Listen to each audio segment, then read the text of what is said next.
on your vein, really, that's what it is, though. Right. And it ain't no, I think it ain't no tissue there. Unless you, fat ass hand. Uncle Phil. Either way, it's still gonna hurt. We can't even use Uncle Phil no more, bro. Shit crazy. R.I.P. for real. The whole R.I.P. that nigga's whole phrase just. I ain't watching that shit. That shit fucking y'all childhood up. I didn't see that shit. That shit wasn't in the documentary that I saw. Damn, where you seen that? Damn. Yeah, it's definitely multiple ones. Ain't 50 Cent making some shit? Yeah. Huh? Uncle Phil was a big old man, if I'm being honest. If I'm really being honest. That was a big dude. Diddy was on some whole other shit. We all what? But wait, huh? My nigga Diddy. AOB. Man's is wildin'. What they say in New York? Man's is wildin', yo. This nigga talking about we love a big bitch. Niggas love thick shit, but come on now. We talking about Uncle Phil right now. You hear me? Hey, man, out of pocket. Yeah, man.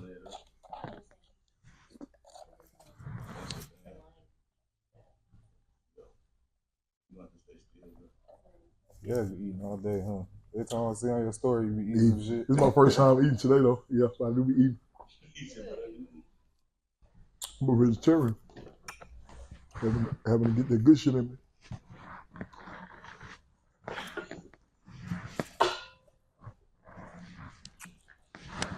Like your wrist. Like right there. I think so. That's what it is. Okay.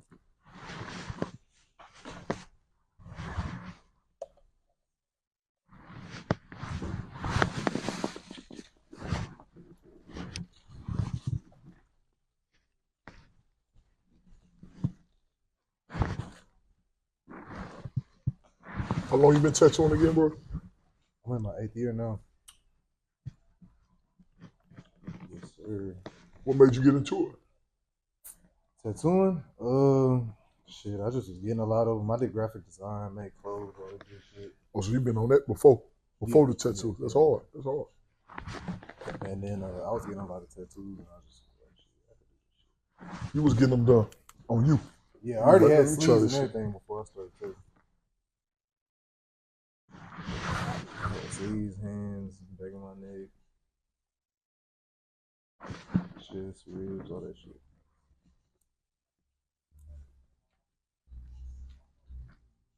I mean, was hit all the way up? Cause I was like, I already knew I was gonna be tatted. I never knew I'd be a tattoo artist, but I knew I was gonna have all the tattoos. Well, I remember when that was a thing, niggas was like, man, who the most tatted? Yeah, this more like it. Yeah, hell yeah. Cause that's straight ahead. Yep. That's right on the money, my boy. Yeah, they changed how you put it, like how you position it, you put it on. Yeah, this right on the money, my boy. Yep. So, yep. Buddha man.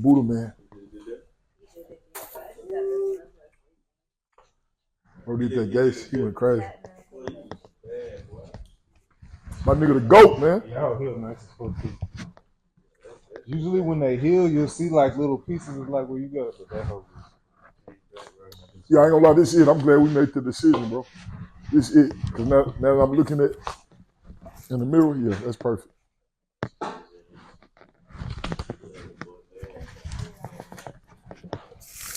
We make the ears smaller, right? Yeah, you might be good then. You fast like that shit talking about. Oh, he do tattoo fast? That leg thing in 3 hours? How long shit like that last? Like 6. Niggas be having to do long time with it?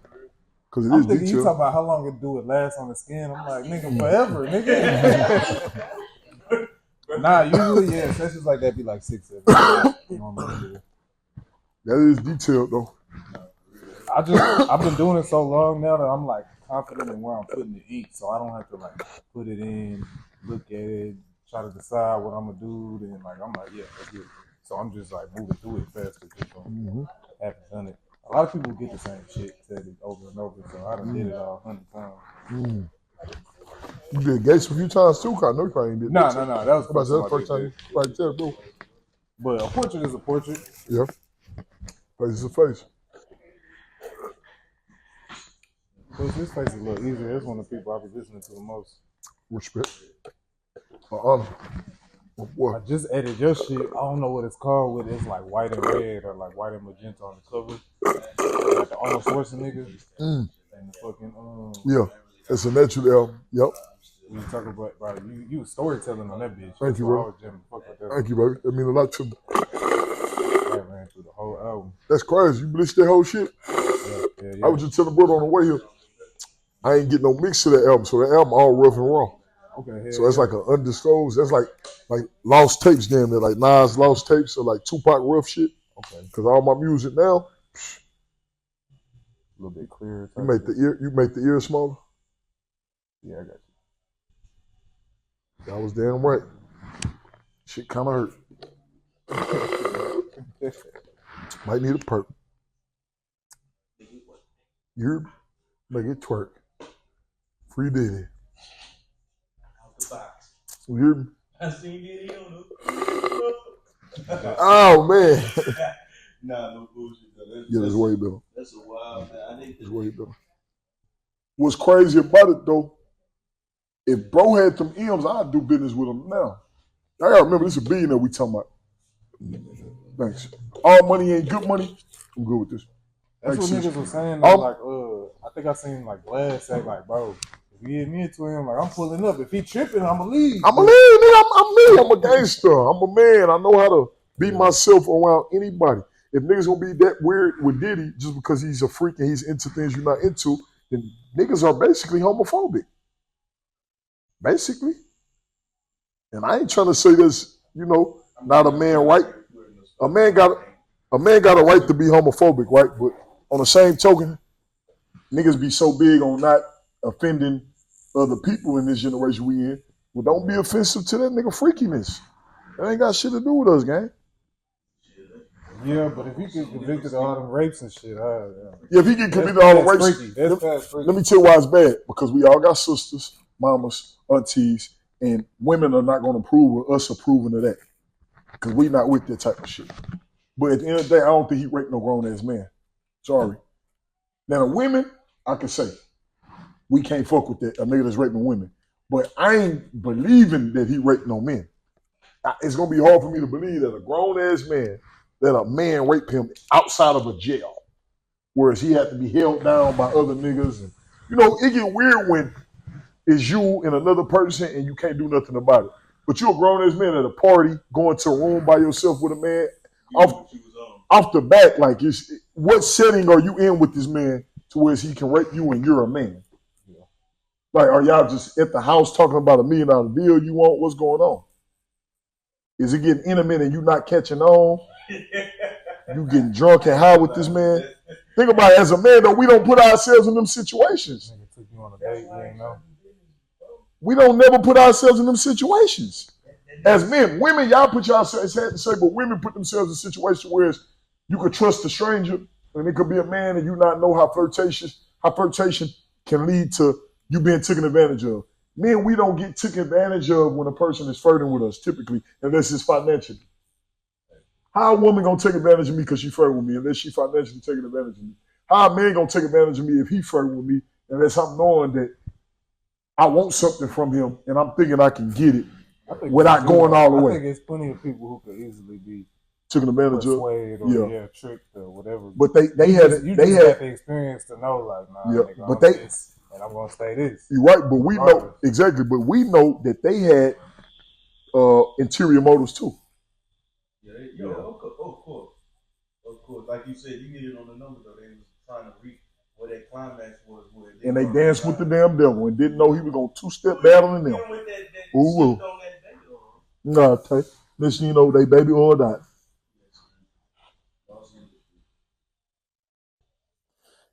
And I always ask this when I get tattoos. Everything clean, sterility? Yeah, you watch me up in the right here. Speaking of, my brother, Black Panther Tattoo Supply, needles, Renaissance needles. Make sure y'all tap in with my man. Every time, new pack every time. We on that Black Panther pack. made you get that tattoo, bro? Interesting question. Interesting answer. I practice omnism. Y'all gotta forgive me. It's smacking. So basically, I practice the study of, all religions. I like to look into different ideologies and understandings that we have here on earth. I think people are brilliant. We're the closest thing to God, and I think God is the greatest. So I like to study different people's perception of God and of life and things of that nature. So I got into Buddhism some time back, and I just always was intrigued by Asian ideologies and understanding of life because they have a certain amount of answers that we don't have. And they have a certain amount of questions, of course, that we don't have. Mm-hmm. And in that region of the world, I'm liking the way in which they practice peace, Zen, discipline. I definitely like the arts that they, practice, whether it be physical drawings or arts as in combat and fighting and defense. I love how Asians' arts are celebrated all over the world. And nigga, you could think whatever real art you want, but nigga, karate is respectable. Right. Muay Thai is respectable. All these different arts that they're performing, if you don't respect it at some point, you're going to have to. That shit is evident, bro. So they know something. So I just started paying attention to them a little more. And, I was intrigued. And upon me being intrigued, I got into Buddhism from that region of the world, studying that region of the world. And I honor Buddhism. You got the ear smaller? Yeah, I'm not hitting it. My brother. It's on the neck. So I honor the Buddhism that I've been exposed to and, the teachings of Buddha, who was actually a man that lived at one point and was a beautiful person, you know what I mean? Similar to how we have Jesus, a lot of us brown people. A man that came about that was in the image of the likeness of the Most High God, that taught people, led people, fed people, had certain understandings that, he shared with people in the name of God. That's how they look at Buddha. So as I got into what Buddha left with his people, I realized, Buddha ain't really different from no other man that I admire, that I look up to in a way in which he's a great man. Kind of like Fred Hampton, Tupac, Nipsey, Jesus. And I just found it unique and interesting how his people carried on his legacy and they didn't let religious dogma taint it too much. Because, a lot of times, if you don't tell your story the right way while you're here, you give people the opportunity to tell it wrong when you're gone. Mm-hmm. All prophets go through that. It's something called religious dogma I want y'all to look into. It's basically the understanding that we all only value things when we have limited access to them or no longer have access to them whatsoever. That's when you see how much you care about something, when you can't really have it as much as you once did. And we all participate in that. Hey, man, even when your kid's bad, you want to break from them sometime. And next thing you know, you're 5 hours away from them as far as say your baby went to sleep and you catch yourself wanting to wake her up. Like, dang, let me wake this little antagonizer up right quick. Or my baby at my mom's house, my grandma's, the baby with her grandma, but you miss your daughter, you miss your son, so to say. And when you was with him, you was like, dang, can I get a break? Your cousin that's in jail right now. Man, free my nigga Zavo, free my brother Zavo, free my nigga A60. You hollering free. Soon as you get home, he's staying at your house for a week. Nigga got shoes all over your living room. Nigga got cake stains all on your refrigerator. Man, you like, hell nah, I don't know where Kilo gotta go. Kilo gotta move his ass from around here. So that's like religious dogma, basically. We all participate in it. You never truly value things until they're no longer at your access. So when we ascend as people, sometimes that's when our message will truly be understandable or relatable for the masses to grasp it. We learned that through the story of Jesus. Jesus wasn't embraced as much as he should have been on earth.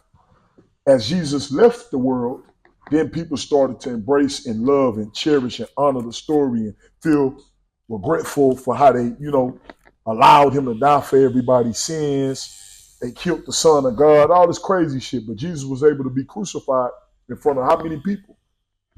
Nobody did nothing because they didn't understand what they were looking at until they no longer could look at. A lot of them, you know what I'm saying? And the people that did, the Bible talk about that. The books talk about that. Jesus had 12 disciples with him. So don't get it fucked up. Jesus was a gang member here. No, real gang member. Let me tell you something. Jesus walked around with 12 different people who was going to live and die about anything he said. I don't care if he turned water to wine, with all due respect. I don't care if he walked on water. Ain't no niggas gonna drop everything they doing to protect a magician in this day and time. Right. You can motherfucking turn bread to cake in front of us right now with a snap of a finger. You can't get them niggas in them trenches to stop being in the hood all day and go with you everywhere you going just because you knew how to do a little magic trick.